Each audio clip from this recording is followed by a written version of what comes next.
Toujours fidèle au poste, mesdames et messieurs, pour vous servir, les acteurs s'expriment toute l'année jusqu'à la proclamation des résultats des élections par Denis Kadima Kazadi. Eh bien, l'année 2023, comme vous le savez, c'est une année aux enjeux énormes sur tous les plans, sur le plan politique, social, sur le plan sécuritaire, sur le plan économique. Et ça vaut la peine que les acteurs s'expriment.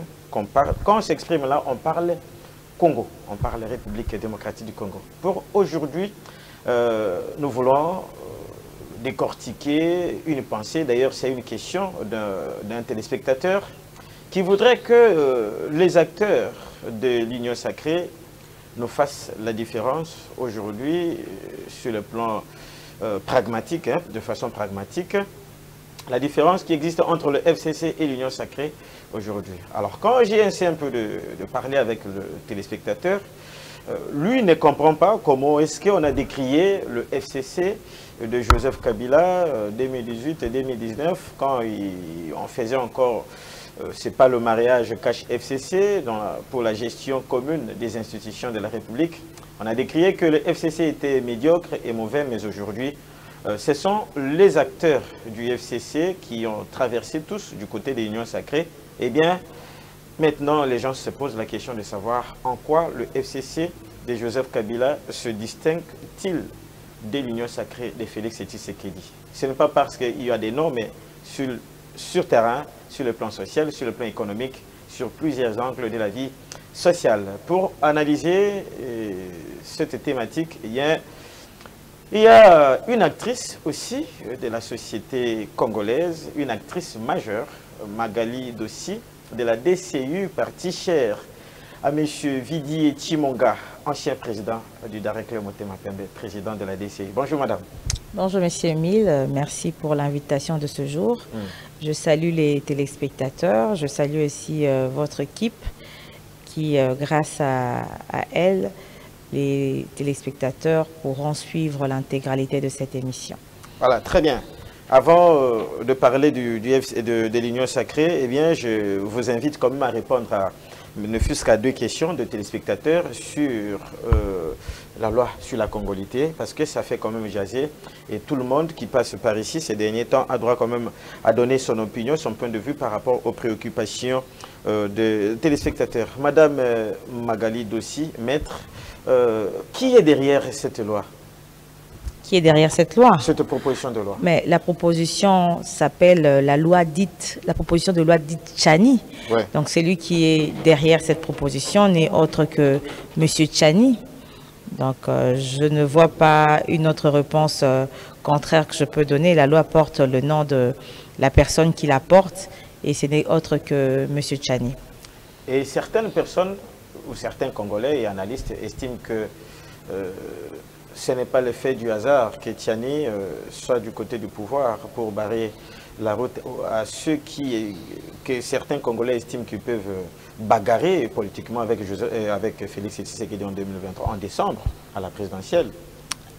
Monsieur Émile, votre question m'étonne parce que je pense que les téléspectateurs suivent souvent les prises de position de Monsieur Tchani qui vont même souvent à l'encontre du pouvoir. Et donc avec le pouvoir, tout est possible. Mais ça, c'est vous qui le dites. Hein. Je ne sais pas si le pouvoir peut faire la magie, parce que vous dites tout est possible. Donc, le pouvoir a une baguette magique. C'est que moi, je sais, c'est que c'était une loi, et c'est une loi portée par M. Tchani. Et l'Union sacrée, dans son ensemble, a compris que c'était une loi opportune par rapport au contexte de notre pays, aux enjeux de notre pays. Tout ce que notre pays est en train de traverser, de subir, la convoitise de nos voisins et d'autres pays à l'égard de notre pays, qui pousse aujourd'hui qu'on puisse verrouiller certains postes de souveraineté. Vous savez qu'on est en train de continuer de découvrir des traîtres qui trahissent le pays, qui pour la plupart ne sont pas de Congolais de père et de mère. Et donc, je pense que lorsqu'on voit ces genres de choses, avant d'abord d'aller plus loin, il faut d'abord réfléchir sur l'intérêt et l'opportunité de cette loi par rapport à notre pays. Je n'aimerais pas, je suis en train d'arriver, Monsieur Émile, je n'aimerais pas qu'on pense à certaines personnes. Parce que notre analyse est erronée dès lors que lorsqu'on voit cette loi, on voit certaines personnes qui sont disqualifiées par cette loi. Moi, j'aimerais qu'on pense nation, qu'on pense pays, qu'on voit l'intérêt de notre pays. Nous savons qu'il y a un complot contre la RDC, pour la balkanisation de la RDC. Et pour que les détracteurs de la RDC puissent arriver à matérialiser ce complot, il faudrait qu'ils aient des acteurs dans des postes régaliens, dans des postes de souveraineté, pour pouvoir mettre en œuvre leur plan. Vous imaginez si demain, quelqu'un est hissé au poste de commandant suprême, cette personne est à la solde du Rwanda, par exemple, parce qu'aujourd'hui, on est en conflit ouvert avec le Rwanda. Facilement, ce président pourra mettre en œuvre le plan de la balkanisation de la RDC. Facilement, ce président pourra accepter ce que le président actuel n'accepte pas, les brassages, le mixage. C'est que les M23 sont en train de demander. Ils sont en train de demander d'intégrer le gouvernement, d'intégrer les forces armées. Ça aurait été facile s'il y avait quelqu'un qui était à la solde des Rwandais. Et donc moi, j'aimerais vraiment attirer l'attention des Congolais qu'on ne tombe pas dans la manipulation. Donc vous soutenez la loi? Je soutiens la loi. Très bien. J'aimerais interpeller mes frères et sœurs congolais qu'on ne tombe pas dans la manipulation. Ne voyons pas union sacrée, ne voyons pas opposition. Voyons pays et réfléchissons par rapport au passé, au présent du pays et au futur.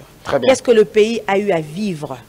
Quelles sont les causes de toutes ces guerres, de tous ces déchirements que le pays est en train de vivre? Est-ce que nous ne pouvons pas écarter ces causes à travers cette loi? Donc j'aimerais pousser les gens à réfléchir. Ce sont les non 100% qui sont à l'origine de ce que la RDC est en train de subir. La majorité. La majorité. Parce que nous savons, les traîtres qu'on découvre, et je pense que la dernière fois qu'on avait eu à faire émission avec vous, on a dit clairement qu'en pleine guerre, il y a eu 20 généraux qui ont laissé les forces régulières, donc le FARDC, pour aller rejoindre les M23. Mais ces généraux étaient de quelle origine? Vous voyez? Donc toutes ces choses-là, aujourd'hui, on a le procès Mwanga Tchouchou. Il est de quelle origine? C'est vrai qu'il y a des Congolais aussi de père et de mère qui sont souvent des mèches, mais c'est faible. Le pourcentage de Congolais à 100% de père et de mère est vraiment faible. La majorité de Congolais qui glissent, vous allez voir que ce sont des Congolais qui ont des accointances avec les Rwandais. Quand vous suivez leur parcours, vous allez voir que peut-être qu'ils ont eu à fréquenter le RCD, peut-être qu'ils ont eu à grandir au RCD, peut-être qu'ils ont eu à, plutôt au Rwanda, peut-être qu'ils ont eu à être soutenus par une autorité rwandaise. Mais des Congolais, moi je vois mal un Congolais de père et de mère qui a grandi ici aller servir contre les intérêts de son pays. Je ne dis pas que tous les Congolais qui ne sont pas de père et de mère sont des traîtres. Non, je ne dis pas ça.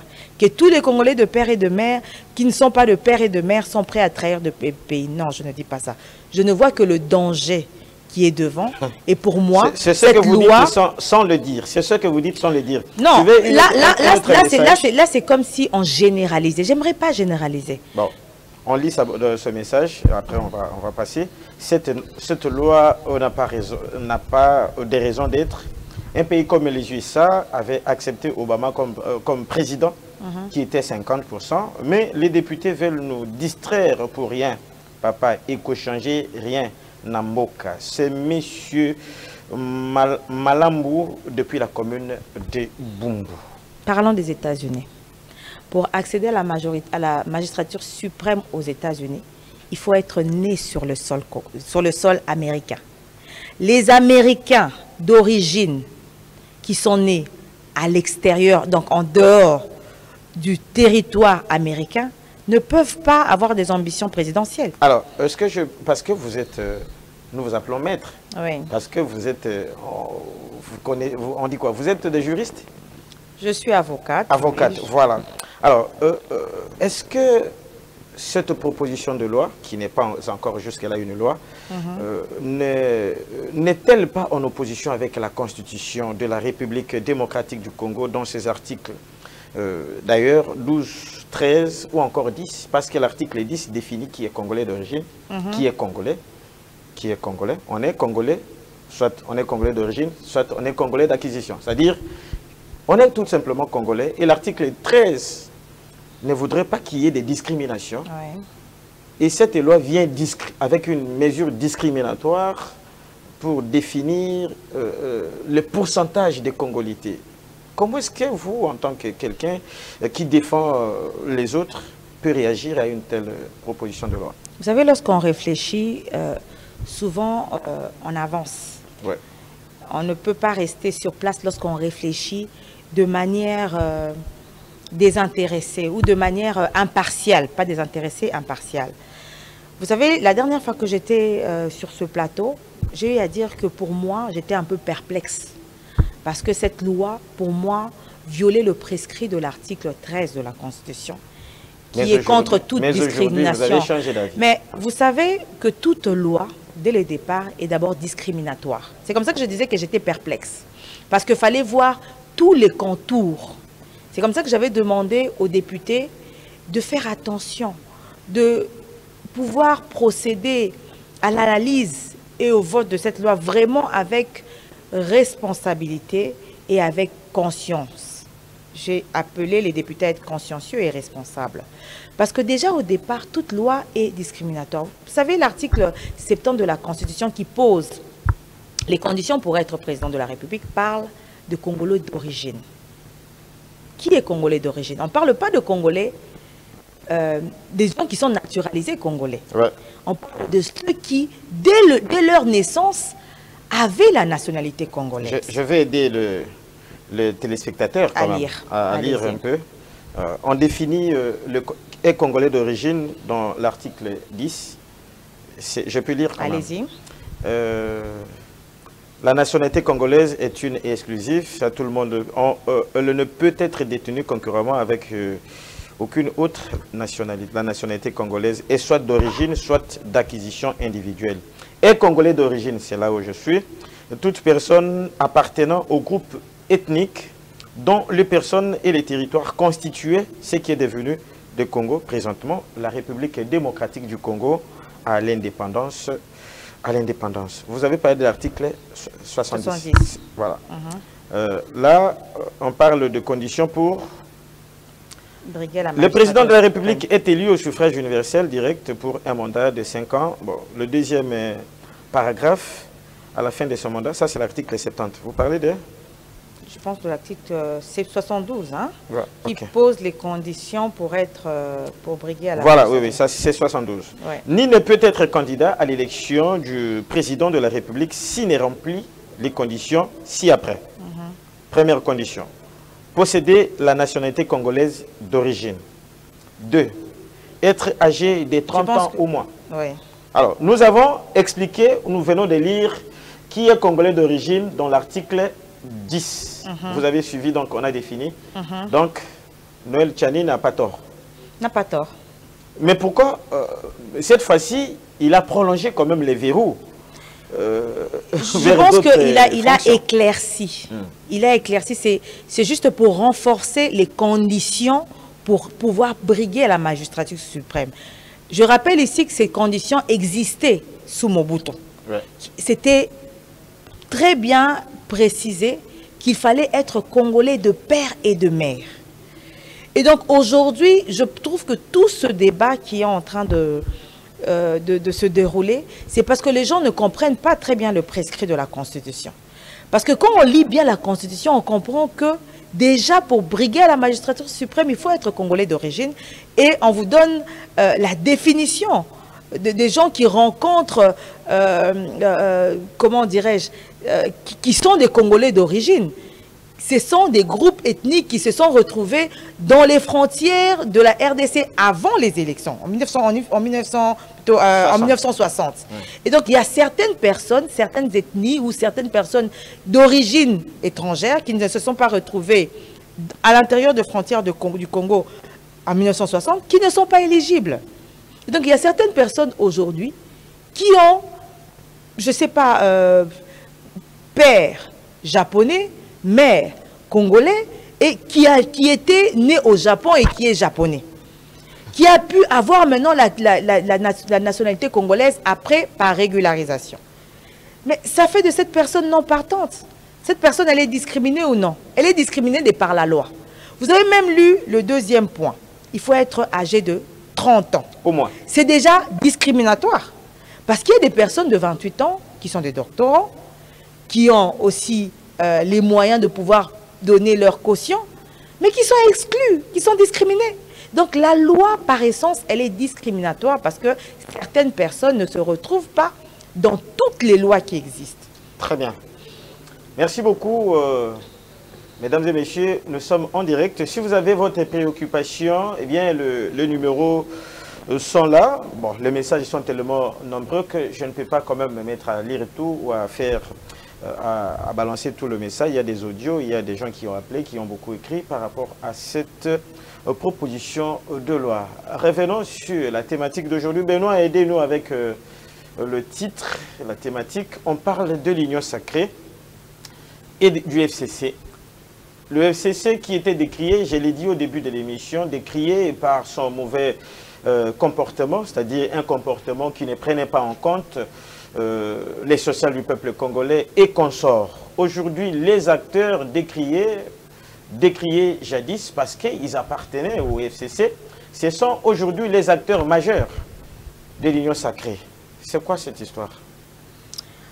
Ça, c'est lorsque vous décidez de prendre les choses à cette manière, parce que nous nous rappelons que l'appel du président était un appel adressé à tous les Congolais. Ce n'était pas seulement un appel adressé aux gens de l'UDPS ou aux gens du cash. C'était un appel adressé à tous les Congolais qui devaient venir se soutenir, se mettre main dans la main pour pouvoir imprimer la vision du chef de l'État, matérialiser la vision du chef de l'État. Alors, dès lors que cet appel est général, vous ne pouvez pas fermer la porte. Toutes les personnes qui se sentent capables de pouvoir rencontrer ce n'est pas comme une église. C'est à l'église où on a besoin des voleurs, on a besoin des prostituées, on a besoin des gens de mauvaise vie. Pour venir, on dit, venez, le Saint-Père Jésus-Christ va vous transformer. Ça, c'est la gestion de la chose publique. La chose publique, voulais-je dire. Oui. On ne peut pas... qui a volé hier, qui a détourné avant-hier, parce que le chef de l'État a fait appel, alors que lui-même a dit qu'il est en train de chercher à renouveler quand même la classe politique congolaise. Vous acceptez toujours ces vieillards-là, les gens de troisième âge sur le plan politique, qui reviennent pour être des acteurs majeurs. Non, madame. Mais monsieur Mille, n'oubliez pas dans quel contexte nous nous trouvons. Nous nous trouvons dans un contexte où la majorité était de quel côté? Pour que le chef de l'État puisse matérialiser sa vision, le chef de l'État a besoin d'avoir une majorité parlementaire. Vous n'allez pas créer une majorité parlementaire. On ne pouvait que composer avec ces personnes qui sont des Congolais, mais en leur disant, nous n'allons pas faire comme les autres. Nous mettons le social des Congolais en avant. Nous mettons le peuple en avant. Nous avons une vision qui est totalement différente. La vision du chef de l'État est différente de la vision du FCC ou la vision de Kabila. Et si vous lisez même la charte de l'Union sacrée, vous voyez qu'il y a un suivi qui va commencer à se faire. Parce que maintenant, ça va être matérialisé. vous allez voir qu'il y aura un suivi qui va commencer à être fait pour voir si chaque acteur de l'Union sacrée qui a un poste est en train de matérialiser réellement la vision du chef de l'État. Ça veut dire... C'est là la différence. Ça veut dire, j'allais continuer, ça veut dire que pour cette année, on doit accepter de faire route avec ces gens-là. Et Félix Tshisekedi, en décemembre, va tout simplement demander pardon aux Congolais. Il dit non, moi je n'avais pas la majorité. Mais pourquoi demander pardon aux Congolais? Comme je n'avais pas la majorité, j'ai travaillé avec des voleurs, j'ai travaillé avec des détourneurs. Accordez-moi la chance, en 2024, je vais travailler avec les saints. C'est comme ça. Quand vous parlez de voleurs et de détourneurs, on peut dire que ce sont de présumés voleurs ou de présumés détourneurs. Bon, tout le monde l'est. La culpabilité était bien établie par la loi. Par qui? Par la loi, par la justice. Oui, la justice. Ils ont été condamnés, ils ont purgé leur peine. Parce que c'est facile de venir dire que tel a détourné sans preuve. Il faut qu'il y ait des preuves. Non, et la seule institution, excusez-moi monsieur Emile, la seule institution qui a la capacité de dire qui est coupable, qui ne l'est pas, c'est la justice. Il faudrait que cette personne puisse connaître un procès et que sa culpabilité soit établie.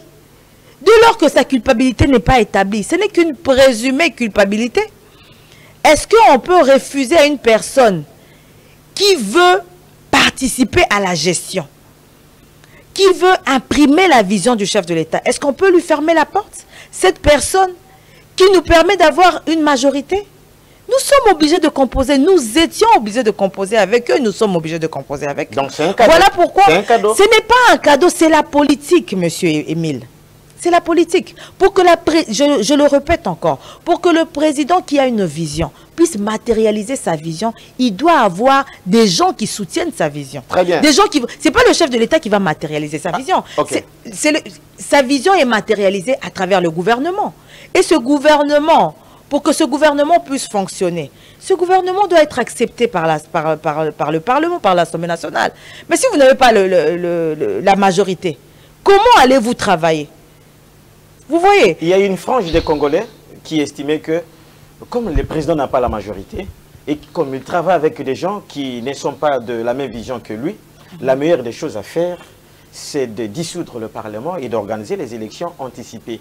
N'était-il pas vraiment un chemin quand même facile pour avoir la majorité et travailler avec les gens qui ont quand même la conscience, qui n'est pas émoussée? Monsieur, mais je pense qu'il faut qu'on pense aussi à l'intérêt du pays et des Congolais. Vous pensez que les élections, c'est quelque chose de donné? Les élections nécessitent un budget, nécessitent une logistique. Et vous pensez que cet argent, alors que nous avons plusieurs priorités, vaut mieux mettre cet argent dans les élections plutôt que composer... Non, la priorité, c'est que la priorité, c'est que la vision du chef de l'État soit matérialisée. Cette vision qui prime le peuple d'abord, qui met au devant le social des Congolais. Les Congolais n'ont pas besoin que vous puissiez faire les élections pour qu'on puisse remettre les mêmes acteurs, pour qu'ils puissent connaître les mêmes situations. Les Congolais ont besoin de changement. Le Congolais a besoin de pouvoir avoir du travail, de pouvoir avoir de quoi manger, de pouvoir avoir de quoi subvenir à ses besoins et aux besoins de sa famille. Et donc, moi, je pense que la solution que le président a trouvée, c'était une solution qu'il fallait trouver à court terme parce qu'il fallait pouvoir rencontrer les besoins de la population. Aller dissoudre le Parlement, aller encore affronter des élections, demander de l'argent et c'était une perte de temps. Est-ce qu'il fallait demander de l'argent pour organiser les élections uniquement des députés nationaux? Mais ça demande de l'argent. Il fallait aller mendier alors que quand nous sommes arrivés Je dis ça demande de l'argent. Je n'ai pas dit qu'il fallait mendier de l'argent. Mais cet argent viendrait d'où? S'il fallait que nous-mêmes, nous puissions organiser ces élections à 100%. Ça viendrait du trésor. Mais cet argent qui aujourd'hui sert à autre chose, qui aujourd'hui a permis au président de pouvoir matérialiser certaines choses. Moi, je pense qu'il faut voir le bien de la population. À un moment donné, moi, je me dis, notre situation est une situation à part, un cas à part. Il ne faudrait pas qu'on fasse comme ça se fait dans d'autres cieux. Parce que nous avons des problèmes propres à nous. Nous avons des réalités propres à nous. Et donc, moi, j'estime que la solution que le président avait prise était une bonne solution. D'autant plus qu'il a parlé aux consciences des gens.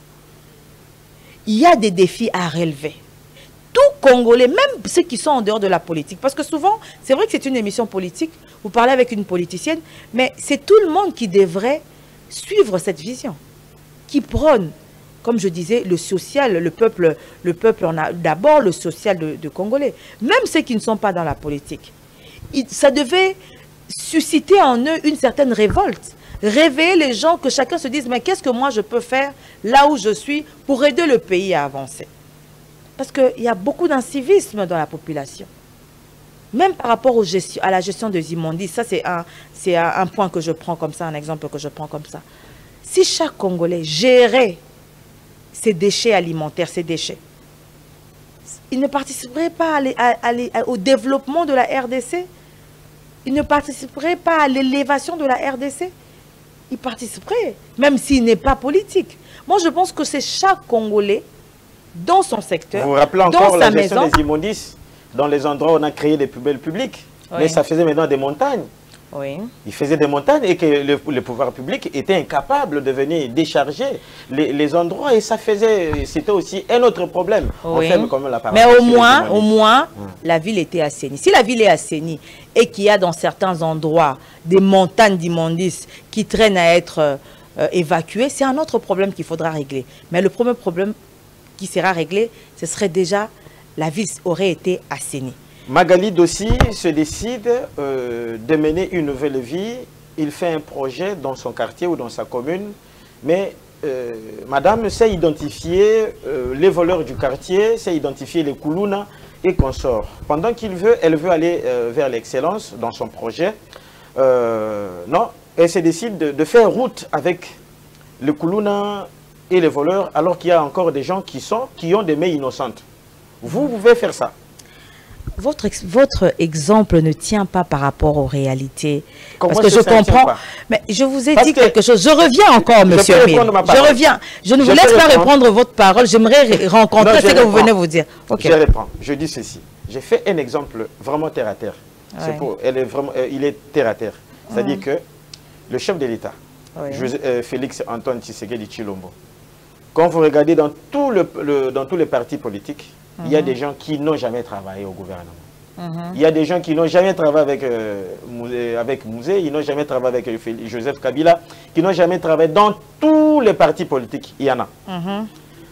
Mais il décide, il veut travailler, il veut donner le meilleur de lui-même pour les Congolais. Quand il fait un partenariat avec un politicien ou un parti politique, ne peut-il pas chercher des gens qui ont quand même une intégrité morale assainis, qui n'ont jamais eu de problème avec quoi que ce soit pour travailler. Est-ce que c'est mauvais? J'aimerais, pour répondre à votre question, qu'on puisse un peu analyser l'ossature du gouvernement, la composition du gouvernement. Qui sont ces personnes qui ont volé, selon vous, qui se retrouvent dans le gouvernement? Quand je parle de ça, là, je vois l'union sacrée. Donc c'est ça d'ailleurs notre Mais l'union sacrée est d'abord avant tout parlementaire. Parce que, comme je l'ai dit, on ne pouvait que composer avec la majorité parlementaire. Ça ne sert à rien de pouvoir dire que j'ai une vision qui ne pourra jamais être concrétisée, matérialisée. Parce que vous n'avez pas la majorité parlementaire. On était obligé de faire avec cette majorité pour pouvoir atteindre, je rappelle encore ici, que pour moi, ce qui est prioritaire, c'est de pouvoir rencontrer les besoins profonds de la population. Voilà. Est-ce qu'on a déjà rencontré un besoin profond de la population? C'est un processus. Il y a plusieurs besoins profonds de la population qui sont rencontrés. Mais c'est vrai qu'il y a plusieurs choses à faire. Aujourd'hui, nous avons trouvé les fonctionnaires avec plusieurs mois d'arriérés. Aujourd'hui, les fonctionnaires, leurs arriérés sont en train d'être apurés. Et comment déjà avoir d'autres? Comment c'est déjà enregistré d'autres? C'est pas si vous êtes en tout cas, ce sont des retards. Ce n'est pas des arriérés, ce sont des retards de paiement. Ce n'est pas des arriérés. On a trouvé des arriérés de 100 mois, de 10 mois, de 12 mois. S'il y a un retard de paiement d'1 mois, s'il y a un retard de paiement de 2 mois, qui est vite réglé, c'est négligeable par rapport à ce que nous avons trouvé. Très bien. Aujourd'hui, nous avons la gratuité. Cette gratuité qui permet à plusieurs personnes de pouvoir scolariser leurs enfants, même quand ils n'ont pas des moyens. Aujourd'hui, nous avons pu apurer les arriérés diplomatiques que nous avions. Vous savez que la plupart de nos ambassades, d'autres étaient même privés d'électricité parce qu'ils n'arrivaient pas à payer le loyer, Ils n'arrivaient pas à payer même l'électricité. Pourquoi? Mais parce que le régime passé n'envoyait pas l'argent. Quand vous voyez les régimes là, vous voyez qui? Mais attends, celui qui était à la tête du régime, Kabila. Seulement. Mais attendez, qui est comptable de la gestion? Qui est le comptable de la gestion? N'est-ce pas le président? C'est le président qui est le comptable de la gestion. Donc si ces ministres ont failli, on ne verra pas les ministres. Si le Premier ministre a failli, on ne verra pas le Premier ministre parce que c'est lui qui désigne le Premier ministre. Et donc, il a la capacité de désigner et il a la capacité de retirer sa confiance et de mettre un autre Premier ministre qui va lui imprimer sa vision. Aujourd'hui, aux prochaines élections, on ne va pas sanctionner Sama. On va sanctionner le président de la République. Toutes les voix qui s'élèvent de l'opposition condamnent le président de la République, condamnent les choix du président de la République. C'est le président de la République qu'on voit, c'est lui la tête, c'est lui le garant de la nation. Et donc, il y a plusieurs choses qui ont été faites comme ça. Il y a augmentation de salaire des fonctionnaires. Il y a la prise en charge de nouvelles unités. Il y a augmentation de la desserte en eau, de la desserte en électricité. Il y a construction des hôpitaux, construction de routes, construction des écoles. Je peux en citer autant comme ça. Mais moi, ce que je regrette... Vous citez, c'est comme si vous étiez en train de réciter la Maman Ave Marie. Mais je cite les réalisations. De bonnes intentions, là. Monsieur Émile, je ne parle pas d'un rêve ou de promesses, je parle de choses qui ont été faites. Vous risquez de parler comme le Premier ministre Ilon Kamba, devant le parlementaire, avec des piliers. Non mais, des piliers fictifs. moi, nous parlons de réalisation. Vous allez dire que la gratuité est fictive. Vous allez dire que l'augmentation des salaires des fonctionnaires est fictive. Ah, dites-moi, parmi les choses que j'ai citées, quelles sont ces choses qui sont fictives? Je vous cite des réalisations. Allez à Mamaemo. Le travail qui est en train de se faire à Mamaemo est fictif. Donc vous voyez les routes qui sont construites. Ces routes sont fictives. Quand un fonctionnaire de l'État percevait, je ne sais pas, 85 000 francs, et qu'aujourd'hui il prend 124 000 francs, et que le dollar est à 25, vous pensez que non, ces fonctionnaires-là doivent être heureux, parce qu'on a majoré son salaire. Mais, monsieur Émile, si on n'avait pas majoré ce salaire, comment allait-il affronter la vie? Est-ce que ça a changé? Non, mais monsieur Est-ce que le coût a changé? Vous savez, moi, je trouve votre raisonnement biaisé, excusez-moi. Comment ça? Parce que nous sommes venus... N'oubliez pas, nous, on a 4 ans. On est venu trouver des gens... S'il vous plaît, laissez-moi avancer parce que pour parler de ce code 4 ans, il faut absolument faire une comparaison. Allez-y. Parce qu'il faut voir d'où vient ce pays et où est ce pays maintenant. Nous avons trouvé ce pays géré pendant plus de 21 ans avec les fonctionnaires, avec le salaire que vous venez de trouver. Des gens qui ont géré ce pays pendant plus de 20 ans. Ils ont gardé ce salaire à ce niveau-là. Nous, en 4 ans, avec beaucoup de défis à relever. On a trouvé un vaste chantier. Le pays était dans le gouffre. On est en train de faire sortir le pays du gouffre. Dans tous les niveaux. Dites-moi quel niveau, quel domaine de la RDC qui marchait bien. Dites-moi. Rien ne marchait. Dans tous les domaines étaient à refaire. Et donc, quand on est en train d'impacter, même faiblement un domaine, c'est déjà beaucoup. Par rapport à nos 4 ans, nous sommes essayés de relever tous les domaines du pays. La gratuité coûte de l'argent. L'augmentation des salaires des fonctionnaires coûte de l'argent. Les paiements des arriérés des salaires coûtent de l'argent. Tout ça, c'est un budget. Ces 2 derniers mois, ou je ne sais pas depuis qu'on est depuis 2018 jusqu'à 2023 aujourd'hui, oui. Vous avez visité quel territoire national à part Kinshasa, l'intérieur du Congo? Personnellement, je n'ai pas visité, je suis à Kinshasa. Comme ça, moi je vais vous amener des images d'il y a une semaine, du Congo profond. Oui. Et je vais vous montrer la gratuité de l'enseignement. Si... Je ne sais pas quel mot vous allez... Parce que vous parlez de la gratuité de l'enseignement quand vous êtes à Kinshasa, vous voyez que ça va. Hein? Non, pas seulement à Kinshasa, même dans d'autres provinces. Vous allez à Lubumbashi, vous allez vous rendre compte que ça va. Hein? Mais une fois que vous arrivez à Ilebo, vous entrez là, vous arrivez à Ilebo, vous arrivez à Katakokombe, vous arrivez à Moueka et consorts. Mais vous n'aurez pas ce mot-là dans Quels sont les problèmes que vous avez vus? On a... jamais construit, je dis on n'a jamais. Je n'ai pas dit qu'on a, on a détruit. Monsieur Émile. Il y a un problème des infrastructures en ce qui concerne la gratuité de l'enseignement. Oui. C'est un sérieux problème, les infrastructures scolaires, un sérieux problème. C'est pas comment est-ce que vous avez accepté que des milliers d'enfants, j'ai un reportage, je n'avais pas prévu ça, j'ai un reportage sur l'enseignement, gratuité de l'enseignement que je devais balancer, mais je n'avais pas prévu. Je vais les chercher prochainement, où nous montrons quand même les conditions dans lesquelles les élèves étudient. Monsieur Ici à Kinshasa, je suis Émile. arrivé dans la commune de Lansele, pas loin, commune de Lansele. Je suis arrivé à Kinsenso, je suis un journaliste en éducation, j'ai fait mon reportage. Mais c'est déplorable, madame, cette gratuité que vous soutenez à bras ouverts. Monsieur Émile, si je vous comprends bien, vous aurez voulu qu'on ne mette jamais en application la gratuité. Qu'on commence d'abord par construire des infrastructures, c'est-à-dire toutes ces personnes, tous ces enfants qui ont pu profiter de la gratuité n'auraient pas pu profiter de la gratuité. Nous, on allait mettre ça de côté, construire les infrastructures et puis après, mettre en œuvre la gratuité. Tout se fait par processus, c'est un choix de ce gouvernement. C'est un choix que moi je partage. Parce que la gratuité a des problèmes, certes, parce qu'on a un problème d'infrastructure. Ça, c'est connu et ce problème est en train d'être pallié. Si vous voyez l'année passée et cette année, il y a une différence parce qu'entre-temps, le pays a pu se doter de certaines infrastructures. Avec les 145 territoires, on aura encore plus d'infrastructures. Ça va encore aider à la matérialisation de la gratuité, à l'effectivité de la gratuité. Il faut encourager ce qui est en train d'être fait pour soulager la population. Il y a des problèmes, oui, mais il y a aussi des avancées. La gratuité a bénéficié à plus de 5 millions d'enfants qui n'auraient pas pu espérer aller à l'école. Et grâce à cette gratuité, il y a beaucoup de jeunes désœuvrés qui ont pu être épargnés parce qu'ils sont allés à l'école. La majorité de jeunes désœuvrés qu'on voit, les Koulouna, les Chegué, c'est parce que ces enfants n'ont pas pu avoir, je parle de la majorité, je ne dis pas que c'est la totalité, ces enfants n'ont pas pu avoir l'occasion d'aller à l'école. Et qu'est-ce qu'ils ont fait? Ils se sont transformés en bandits, ils se sont transformés en Koulouna, ils se sont transformés en Chegué. Et donc, c'est une solution qui est donnée.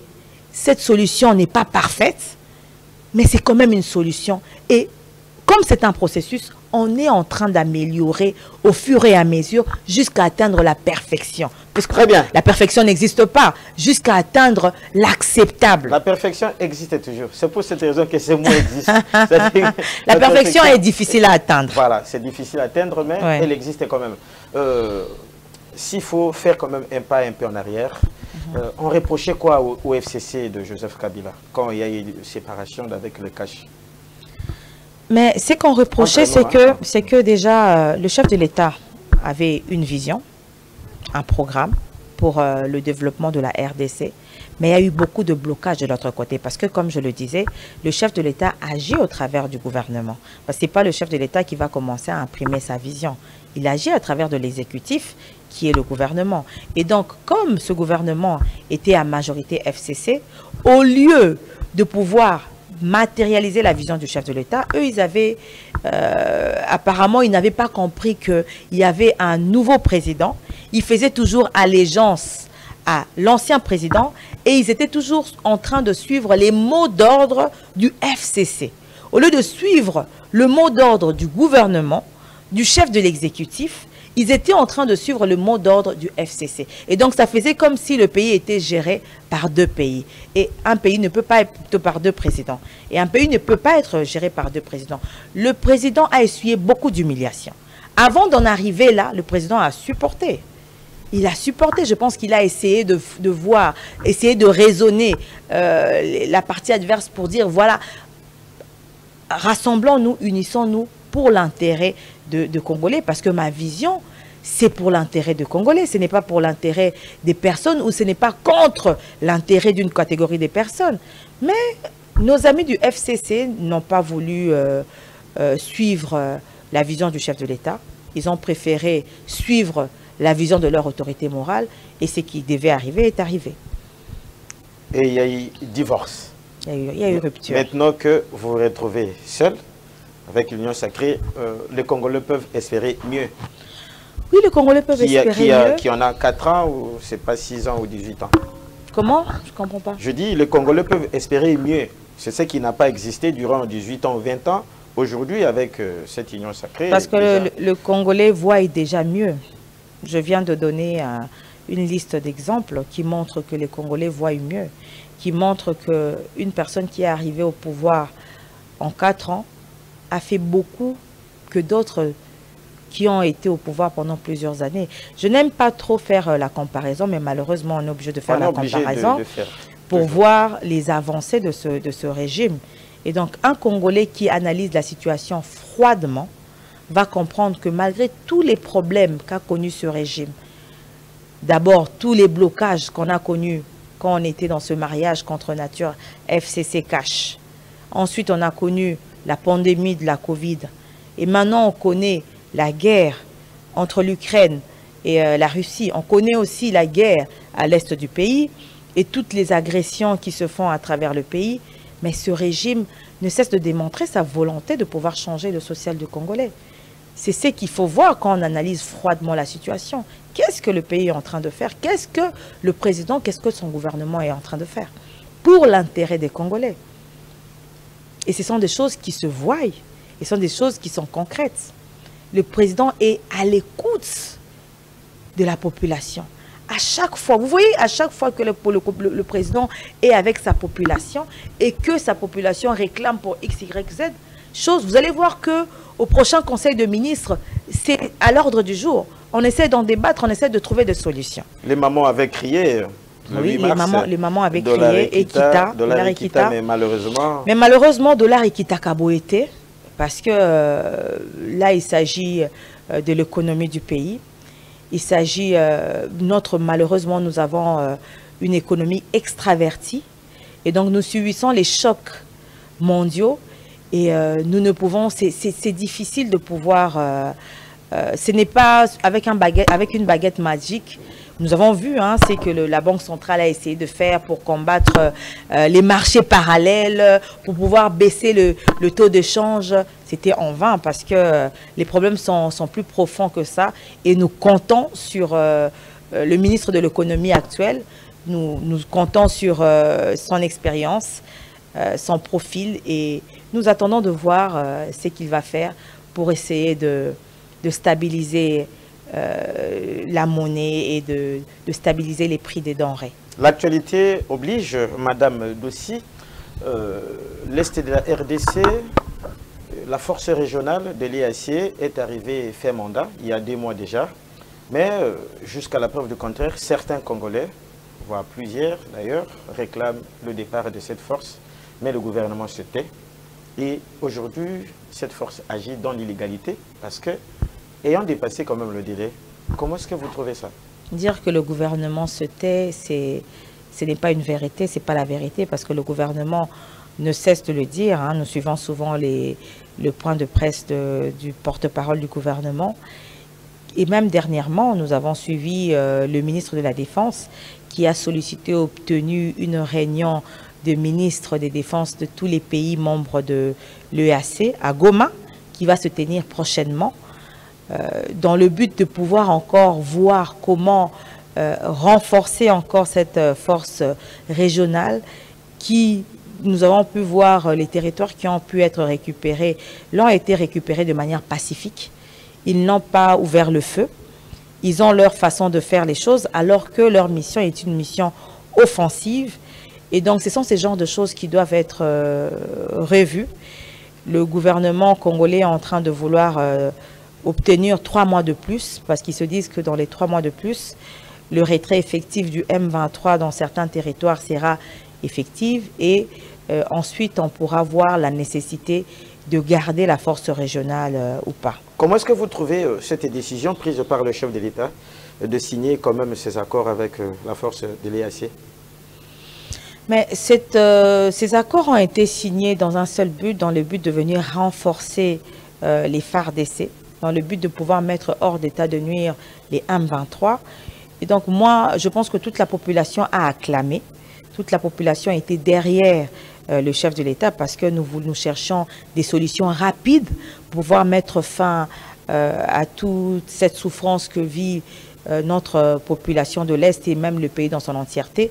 Mais malheureusement, Nous avons vu, et nous avons même vu une vidéo où le président était en train de parler avec certains membres de cette force régionale en disant que la population a perdu la confiance parce que la population les a vus en train d'échanger avec le M23. Aujourd'hui, nous comprenons, avec les retraits de manière pacifique du M23, eux, ils avaient une approche plutôt, je peux dire, diplomatique que offensive. Et alors que ce n'était pas leur mission était offensive. Et donc, je pense que le gouvernement l'a dit, et même le ministre des Affaires étrangères, à son temps, il a eu à dire qu'il fallait revoir encore ces accords. Il y a eu plusieurs informations qui sont revenues après les réunions, que ce soit des forces, des chefs d'état-major, que ce soit des services de renseignement. Il y a eu des rapports qui sont revenus. Bon, ces rapports ne sont pas mis sur la place publique. Je pense que c'est pour des raisons stratégiques. Mais cette décision qui avait été prise par le président de signer ces accords était avant tout pour pouvoir trouver des solutions rapides. Et aujourd'hui, on peut dire qu'on a ces solutions. C'est vrai que ce n'est pas arrivé dans le temps que nous avions voulu, que nous avons souhaité, parce que aujourd'hui, nous avons vu le retrait, par exemple, à Bunagana, c'est hors mandat. C'est après que ce mandat soit expiré. Et donc, je pense que nous devons continuer à leur faire confiance et surtout faire confiance à notre gouvernement qui sait ce qu'il est en train de faire. Et nous voyons aujourd'hui des résultats parce qu'il ne faudrait pas seulement qu'on cherche à ce qu'il y ait des affrontements. Nous avons besoin des résultats. Nous avons besoin que le M23 puisse libérer nos territoires. S'ils peuvent le libérer de manière pacifique, tant mieux. Nous sauvegardons nos infrastructures et nous sauvegardons des vies humaines. Mais si ils ne veulent pas libérer par des moyens pacifiques, nos FARDC sont en train de continuer de se battre et il y a des territoires qui sont récupérés, il y a aussi des territoires qui sont perdus, mais nous nous appuyons avant tout sur nos FARDC. Ok, l'actualité oblige. Un coup d'œil sur la Mouka, oui, avec Martin Fayoulou qui a exclu Adolphe Mouzito. De l'autre côté, c'est Mouzito qui exclut. Ça, je résume quand même, je n'ai pas des exclusions. Fayoulou exclut Mouzito et hier, Mouzito a exclu Fayoulou de la Mouka. Comment est-ce que vous trouvez l'opposition congolaise? Bon, nous pouvons voir clairement que M. Fayoulou n'est pas une personne digne de confiance. C'est une personne qui ne sait déjà pas respecter les accords. Si nous regardons le parcours de M. Fayoulou, nous voyons qu'à chaque fois, M. Fayoulou a toujours tout fait pour évincer les autres, pour pouvoir prendre la vedette. Donc c'est une personne qui n'est pas digne de confiance. Aujourd'hui, nous voyons à travers l'exclusion de Mouzito avec des motifs que moi je trouve farfelus. Il a créé une structure qui ne devait pas créer. Qui ne devait pas créer. Exactement, vous voyez. Donc c'est une personne qui démontre clairement que c'est une personne qui lui-même ne respecte pas la charte qui les dirige alors qu'il est signataire de cette charte. Et donc c'est le jeu de ping-pong qui est en train de se jouer entre Mouzito, entre Fayoulou. Bon, je pense que Mouzito est dans ce droit, mais que c'est Fayoulou, je ne sais pas qui a perdu la tête, ou il continue toujours dans sa façon dans son mode opératoire, qui est d'exclure toutes les personnes qu'il trouve gênantes pour pouvoir être mis en avant et rester avec des personnes qu'il va peut-être manipuler. Et l'Union sacrée a maintenant le boulevard ouvert, sans opposition consistante. Mais vous savez que M. Emile, l'Union sacrée n'a pas peur de l'opposition, hein, parce que l'Union sacrée a un bilan. L'Union sacrée a des réalisations et continue à avoir des réalisations. Vous savez que la Mouka a été créée avant tout pour pouvoir gagner le pouvoir, pour pouvoir gagner faire partir Joseph Kabila. D'abord, le premier objectif, en quelque sorte. Aujourd'hui, parce que ça a changé entre-temps, ça a changé. C'est devenu une plateforme politique. Avant c'était une plateforme électorale. Ensuite, c'est devenu une plateforme politique dont l'objectif est de pouvoir conquérir le pouvoir. Mais quand nous lisons la charte de l'Union sacrée qui est au pouvoir veut matérialiser la vision du chef de l'État dans tous les secteurs. Et il se donne les moyens de pouvoir faire un peu la police de pouvoir contrôler chaque ministre, chaque acteur, pour voir est-ce que cet acteur est en train vraiment de matérialiser la vision du chef de l'État dans son domaine. Et bien sûr, pouvoir conquérir encore le pouvoir, pouvoir donner un autre mandat à la personne de leur choix, parce que dans la charte, on dit que le candidat devra être choisi. Pour le moment, comme tout est en train d'être formalisé, on ne sait pas encore, est-ce que le président sera candidat de l'Union sacrée? C'est le candidat naturel. Nous sommes en Afrique et particulièrement RDC.